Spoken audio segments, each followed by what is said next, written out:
안녕하세요. 저는 평범하지만 조금은 독특한 삶을 살아온 남자입니다. 정말 믿지 못할 일이 저에게 일어나서 이렇게 글을 쓰게 되었습니다. 제 이야기를 꼭 들어주세요. 저는 아주 어릴 적부터 부모 없이 생활했습니다. 지금도 생각나는 게 엄마는 저에게 맛있는 음식을 사준다면서 재밌는 곳에 가자고 하셨어요. 천진난만했던 저는 너무 좋다고 빨리 가자고 엄마를 재촉했지요. 지금 생각하면 그때 엄마의 얼굴은 어딘가 슬퍼 보였던 것 같아요. 어리고 아무것도 몰랐던 저는 앞으로 닥칠 미래를 생각하지 못한 채 맛있는 거 먹을 생각에 좋기만 했지요. 엄마 손을 잡고 저는 상가에서 분식을 먹고 버스를 타고 어딘가로 향했어요.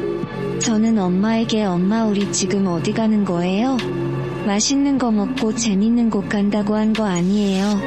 왜 버스만 타고 있는 거예요? 라고 물었지만 엄마는 어두운 표정으로 아무 말도 꺼내지 않았어요. 평소와 다르게 유난히 표정이 굳어있고 쌀쌀맞은 엄마의 기분을 조금이라도 풀어주기 위해 저는 익살스러운 장난을 쳤습니다. 얼굴을 찡그리며 재밌는 표정을 짓기도 하고 재밌는 농담을 하기도 했어요. 그럼에도 엄마의 얼굴은 하나도 변하지 않았습니다. 저는 엄마의 목 뒤에 있던 붉은 점을 누르면서 띵띵 전쟁나도 나는 엄마 찾을 수 있지롱. 엄마 목 뒤에 있는 붉은 점 보면 나는 바로 찾을 수 있지롱. 빵야 빵야 히 재밌다. 라고 하며 장난을 치자 그때 엄마가 정말 불같이 화내셨어요. 좀 조용히 가면 안 되겠니? 엄마 기분 안 좋은 거 안 보여? 엄마 목 뒤에 있는 점 만지지 말랬지. 아이 정말 일부러 손수건으로 목 뚫은 건데 이걸 다 풀면 어떡해. 사람들 다 쳐다 보잖아. 제발 조용히 가자. 엄마 화내야지 말 들을 거야? 라고 하면서 저한테 엄청 화를 내는 겁니다. 저는 영문도 모른 채 화난 엄마에게 울고불고 싹싹 빌며 죄송하다고 했지요. 그렇게 한참을 버스 타고 도착한 곳은 산속 깊은 곳에 있는 절이었습니다. 본능적인 직감이었는지는 모르겠지만 그 절에 들어가기가 너무 싫었어요. 저는 절 입구에서 들어가기 싫어. 나 안 갈래 엄마 무서워 제발 우리 맛있는 거 먹고 재밌는 곳 가기로 했잖아. 여기가 재밌는 곳이야? 나 그냥 집에 갈래 엄마 우리 집에 가자. 으아앙 하면서 안 들어가고 버티었어요. 엄마는 제 엉덩이를 마구 때리면서 절 끌고 절 안으로 들어갔습니다. 그곳에 들어가자 머리를 빡빡 민 스님께서 제 손을 잡으며 어떤 곳으로 들어갔어요. 그곳에는 제 또래 애들과 비슷한 애들 대여섯 명들이 있었습니다. 낯설고 어색한 상황에 저는 아앙 울며 난리를 쳤어요. 그때 스님은 저한테 불같이 화를 내셨고요. 절에서 울면 안 된다고 누가 소리를 지르냐고 하면서요. 무서운 스님의 목소리에 울음이 뚝 그쳤고 저는 손살같이 엄마의 다리를 잡으며 집에 가자고 졸랐지만 엄마는 저에게 말했어요. 아들 딱 100밤만 여기서 동생들이랑 형아들이랑 놀고 있으면 엄마가 아들 찾으러 올게. 엄마 저 멀리 일하러 가야 해. 아들이랑 같이 사려면 조금 떨어져 있어야 해 알겠지? 여기 스님 말씀 꼭 잘 듣고 말썽 피우면 안 돼 알겠어? 하면서 저를 떠나려고 하는 겁니다. 저는 엄마의 발을 붙잡고 엄마 나 버리지마 내가 잘할게요. 나 앞으로 배고프다고도 안 하고 숙제도 열심히 할게요. 무서워 엄마 나 버리지마 제발 엄마. 하면서 엉엉 울며 땅바닥에 얼굴이 쏠릴 정도로 엄마를 붙잡았지만 엄마는 냉정하게 저를 떠났습니다. 기진맥진할 때까지 엉엉 울다 잠들었고 그때부터 저는 부모 없는 고아로 살게 되었어요. 100밤, 200밤, 1년이 지나도 엄마는 오지 않았습니다. 나는 버려졌구나. 엄마한테 버려졌구나라는 생각에 점점 어두워졌고 소심해졌어요. 당황하고 힘들어하던 저를 붙잡아준 사람들이 같이 지냈던 형아들이었습니다. 형아들도 전부 사정이 있어서 이 절에 맡겨진 거였어요. 몇 개월치 지나 부모님들이 자식들을 찾으러 온 사람도 있었지만 대부분은 저처럼 버려진 사람들이었습니다. 매일 울며 잠드는 저를 일으켜준 사람은 가장 맏형아였어요. 글을 쓰는 사람이 되고 싶다면서 매일매일 책을 읽었던 형아는 저에게도 책을 권유하기 시작했습니다. 저는 그때부터 책과 사랑에 빠지게 되었어요.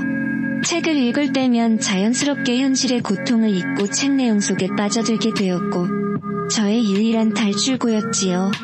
만화책, 소설부터 시작한 책에 대한 사랑은 다양한 시사책들까지 이어졌습니다. 어릴 때부터 사회적 소수나 약자에 관한 글을 많이 읽고 또 다양한 의견들을 접하게 되니 저는 저절로 작가에 대한 꿈을 꾸게 되었어요. 나도 글을 쓰는 사람이 되고 싶다. 글을 쓰면서 사람들의 마음을 치유하고 싶다고 하면서요. 그렇게 저는 어린 시절을 절에서 지내며 꿈을 키워왔습니다. 저에게 책을 읽은 재미를 알게 해준 형은 저를 떠나 밖에서 생활하게 되었어요. 저도 나이가 차서 절에서 나와야 하는 상황이 왔고, 형이 자리 잡은 지역에 가서 함께 생활하며 일을 했습니다. 형은 현장 일을 하며 하루하루를 살고 있었고, 틈틈이 글을 쓰며 기자의 꿈을 포기하지 않았지요. 저는 전문대에 입학해 학업과 일을 병행하며 살고 있었습니다. 형이 먼저 절에 나와 자리를 잡은 덕분에 저는 형의 원룸에 얹혀 살며 돈을 모을 수 있었어요. 그렇게 가족 친지 한 명 없이 세상에 버려진 저희 둘은 서로를 의지하며 흔들리는 마음을 다잡으며 살아가고 있었습니다. 그런데 그런 저와 형에게 너무나 힘든 일이 닥친 거였습니다. 형이 현장 일을 하던 중 5층 건물 아래로 떨어지게 되었고 크게 다치는 사고가 난 겁니다. 갈비뼈가 부러져 폐를 찌르고 출혈이 심해 형은 생사를 왔다 갔다 하는 상황이었어요. 뒤늦게 연락을 받은 저는 강의실에서 뛰쳐나와 병원으로 향했습니다. 형은 수술실에 막 나와 마취에 깨어나지 못하고 있는 상황이었어요. 며칠 후 형은 겨우 의식을 차리게 되었고, 그런 형을 보자마자 저는 오열했습니다. 형 제발 나 두고 떠나지 말라고. 엄마한테 버림받고 힘든 삶을 버틸 수 있었던 것은 형 때문이라고 제발 힘내라고 하며 형에게 말을 했죠. 그러자 형은 힘겹게 저에게 말을 했습니다. 더는 꿈 포기하지 말고 꼭 이라. 내가 없어도 잘 살 수 있어야 해. 라며 한 글자 한 글자 온 힘을 다해 말했어요. 저의 바람도 잠시. 형은 그렇게 사고 난 지 8일 만에 심장이 멈추었습니다. 저는 세상이 떠나갈 듯이 울었고 너무나 삶이 미쳤습니다. 학교도 못 나가고 폐인처럼 살았습니다. 제 사연을 알고 있는 학교 동기들이 저를 어둠의 동굴 속에서 개내줬고 저는 버틸 수 있었어요. 동기들의 집을 전전하며 위태위태한 저를 보살핌 받으며 살았습니다. 저는 문득 생각이 들더라고요. 슬퍼하지 말자. 형 말처럼 열심히 살아서 형이 못 다 이룬 꿈 내가 꼭 이루자 하면서 저는 더 열심히 살았습니다. 각종 글쓰는 공모전에도 나가보고 전국 대학 글쓰기 모임회장으로 활동도 하면서 후회 없는 하루하루를 살고 있었어요. 글쟁이는 가난하다고 했잖아요. 저도 시나리오 작가가 되겠다는 꿈을 버리지 않고 사느라 정말 힘들게 살았습니다. 워낙 이 업계가 열정페이가 심하고 박봉해 라면으로 밥을 때우기도 하고 겨우겨우 입에 풀칠을 하며 살아갔습니다. 그러다 단편 영화 시나리오를 쓸 수 있게 된 기회를 잡게 되었습니다. 돈도 되었고 저희 그리어에도 엄청나게 큰 건수였어요. 평소에 사회 소외계층에 대한 관심이 많은 저에게 소위 바카스알머라고 불리는 노인들의 일상에 대한 다큐 비슷한 영화를 제작하는 거였어요. 대한민국 저소득층 노인들이 처한 현실을 폭로하고 바카스 할머니들의 일상에 대해 과감 없이 대중들에게 보여주는 게 이 영화의 목표였지요. 저는 소위 바카스 할머니들이 많이 있다는 종로, 탑골 공원 등에 가서 인터뷰를 했습니다. 전고, 남자인 저는 노인들이 처한 성 관련 문제가 얼마나 심한지 직접 조사하지 않고서는 도저히 알 길이 없었으니까요. 처음에 몸을 팔려고 서 있는 할머니들에게 영화 시나리오를 준비하고 있는 작가라고 신분을 밝히고 인터뷰를 요청했습니다. 그런데 오히려 신분을 밝히니 더 부담스러워하고 하나같이 싫다고 그냥 가라고 하면서 거절을 하더라고요. 할 수 없이 저는 머리를 썼어요. 내가 일정에 돈을 주고 몸을 사는 척 숙박업소에 들어가 신분을 밝히고 야외가 아니라 내부에서 인터뷰를 해야겠다고 생각한 겁니다. 그렇게 저는 할머니 한 분에게 조심스럽게 다가가 말을 걸었습니다. 할 수 있냐고, 얼마냐고 하면서요. 그 할머니는 저를 위아래로 훑더니 손가락으로 3만 원을 그리더니 앞장서서 한 여관으로 들어가더라고요. 저는 그 할머니를 따라 들어갔습니다. 할머니는 방에 들어가자마자 바로 겉옷과 짐을 풀더니 빨리 하고 가자고 하더라고요. 그제서야 저는 솔직히 말씀드렸죠. 사실 정말 제가 할머니와 관계를 하려고 한 게 아니라 지금 바카스 할머니들의 생활을 취재하기 위해서 이렇게 왔다. 인터뷰 비용으로 10만 원을 드릴 테니 여기서 잠깐이라도 취재에 응해줄 수 있냐고. 대한민국 노인들이 처한 열악한 환경과 법태들이 밖에서 보호받지 못하는 상황을 공론화해 조금이라도 도와주고 싶어서 그런 거다 라고 하니 할머니는 머뭇거리다가 인터뷰에 응했습니다. 저는 어쩌다 이 일을 하게 된 거냐고 조심스레 물었습니다. 보통 손님들의 연령대와 한 번 할 때 통상적으로 받는 금액, 그리고 그 금액으로 어떻게 사시는지, 혹시 범죄에 노출된 적은 없는지 등등 다양한 것을 물어보았어요. 할머니는 조심스러워하다가 이야기가 무르익을수록 오히려 거침없이 본인이 아니면 모를 법한 바카스 할머니들의 일상생활을 말해주셨습니다. 놓으셨는지 제가 반응을 잘 해주니까 더 많은 이야기를 해주시더라고요. 그러다 할머니는 본인의 과거 이야기를 저에게 털어놓았습니다. 사실 나도 이 나이 먹고 몸 파는 입장이라 한심하지. 그런데 나도 알고 보면 불쌍한 여자야. 부모한테 버림받고 남자한테 몹쓸 짓 당해 어린 나이에 아이 낳고 혼자 키워냈지. 지금은 어떨지 모르겠지만 내 시대 때는 미혼모를 바라보는 사회 시선이 정말 너무 차가웠어. 범죄자 취급을 하기도 하고 때는 나도 어렸지. 엄마였지만 엄마이기 전에 그냥 어린 여자로서 그런 시선을 버티기 힘들었어. 기댈 만한 친정도 없었고 내가 원해서 한 임신도 아리였고 도저히 아이를 키우기 힘들어서 그냥 절에 애를 맡기고 조금 형편이 나아지면 찾아오겠다고 그랬지. 그러다 내가 일하는 사장을 잘못 만나서 사창가에 팔려가고 애를 영영이 못 찾은 거야. 그러다 사창가 주변이 재개발되면서 내가 자유가 되었고 전국 이곳저곳 돌아다니며 떠돌이 생활하다가 이 나이 먹고 이렇게 산 거지. 매일매일 죽고 싶지만 죽지 못해 사는 거야. 생각해봐. 이렇게 이 나이 먹고 비참하게 사는데 어떻겠어. 부모한테 버림받고 또 자식 낳아서 부모한테 버림받은 자식으로 만들고 평생의 한이야.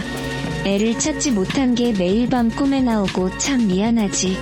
찾으려고 해도 이렇게 더럽게 살고 있는 엄마의 모습을 보여주기 싫어서 일부러 안 찾은 것도 있어. 하여튼 젊은 사람이 좋은 일 한다고 해서 말해준 거지. 아니었으면 내가 왜 이 치부를 말하겠어. 하면서 이야기를 꺼내는 겁니다. 절에다가 아이를 버렸다고. 내 이야기인데 저는 깜짝 놀라 할머니에게 혹시 성함이 어떻게 되냐고. 저도 어릴 때 엄마가 절에다가 두고 떠나서 그래서 물어보는 거라고. 제 이름은 김수연이고 어머니 이름은 박순자이신데라고 말하니 갑자기 할머니가 하면서 소리를 지르는 겁니다. 내가 박순자라고. 내 아들 이름이 김수연이라고 하면서 믿지 못할 말을 꺼내는 겁니다. 저는 깜짝 놀라 혹시 목 뒤에 붉은 점이 있으시냐고. 내가 기억하는 유일한 엄마의 흔적이라고 하니 곱슬곱슬 파마된 머리를 위로 올리더니 목 뒤를 보여주는 겁니다. 네, 쭈글쭈글한 목살 뒤에 붉은색 반점이 있었어요. 저는 충격에 휩싸였습니다. 전남에 있는 절 이름을 말하며 그때의 상황까지 자세히 말해주니 할머니는 엉엉 울며 내 아들이냐고, 정말 내 아들이냐고 하면서 저를 꼭 껴안았어요. 도저히 믿을 수 없었습니다. 엄마를 만났다는 기쁨보다 엄마가 이렇게 비참한 생활을 하고 나를 원해서 낳은 게 아니라는 충격적인 이야기에 너무나 마음이 아팠습니다. 원망하는 마음보다 는 엄마가 너무 불쌍한 인생을 살았다는 생각에 힘들었어요. 저는 엉엉 울며 엄마에게 말했어요. 엄마 맞아? 박순자. 나한테 맛있는 거 사준다고 하면서 버스 타고 절에 맡긴 백밤 자면 찾아오겠다고 한 박순자. 엄마 맞아? 엄마 오래 이러고 사셨어. 엄마 왜 이제 나타났어? 일찍 나를 찾았으면 나랑 같이 살면 되지. 엄마가 원해서 이런 삶을 살게 된 것도 아니고 자식한테 숨길 게 뭐가 있다고 이렇게 비참하게 살고 있었어요. 라고 하며 엉엉 울었어요. 정말 믿기 힘들었습니다. 알고 나니 보이는 옅은 엄마의 얼굴 흔적 너무나 슬펐어요. 우리 엄마가 이렇게 비참하고 힘든 삶을 살았다니 믿기 힘들었습니다. 저는 엄마의 손을 잡고 여관에서 나왔어요. 저는 바로 옷가게로 들어갔습니다. 부질근하고 냄새나는 옷들을 전부 버려버리고 새 옷, 새 신발을 사주었어요. 그리고 엄마에게 말했지요. 이제 이런 일 하지 말고 나랑 살자고. 어린 날의 실수와 과거들은 훌훌 털어버리고 행복하게 살자고. 아무도 엄마한테 돌 던질 사람 없어. 엄마가 이렇게 힘들게 살아왔는데 누가 함부로 돌을 던지겠어. 엄마, 난 엄마 미워하지 않아. 오히려 엄마가 그렇게 힘든 일을 겪었음에도 살아있어서 고마워. 엄마 사랑해라고 하며 꼭 껴안았습니다. 엄마를 저희 집으로 모셔왔네요. 그리고 친자 검사도 했고요.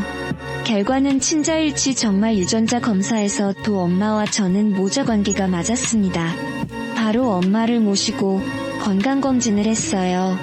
성병과 자궁 쪽에 문제가 있어서 치료를 받았고 저와 함께 여성건강관리센터에 가서 엄마가 그동안 겪었던 삶들을 말하며 상담을 받았습니다. 그동안 거친 삶을 살았던 엄마는 심적으로 많이 지쳐있는 상태였어요. 저는 엄마를 위해 신비치료를 받게 했습니다. 영락 없는 가난한 할머니처럼 보였던 엄마가 멀끔하게 씻고 좋은 옷으로 갈아입으니 평범한 대한민국 여성이었어요. 마음이 더 아팠습니다. 늦었지만 이제라도 엄마를 내가 지켜야겠다라고 생각이 들었어요.